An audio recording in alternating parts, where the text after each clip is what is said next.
சந்தோஷமா இருங்க. உங்களுக்காக கர்த்தர் அநேக அற்புதங்களை செய்து கொண்டே வருகிறார். இன்னைக்கு கூட ஒரு அற்புதம் நடக்க போகுது. ஆமா போங்க.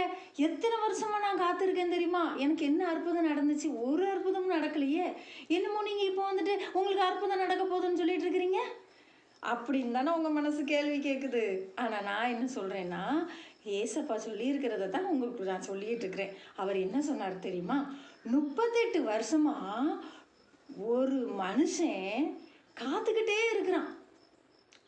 குளம் எப்பொழுது கலங்கும், என்னை யார் இறக்கி விடுவா, ஒரு துருளையே என்னை இறக்கி விடுறதுக்கு அப்படின்னு சொல்லி அந்த குளத்தின் அருகே 38 வருஷமா ஒருத்தன் காத்திருக்கிறான்.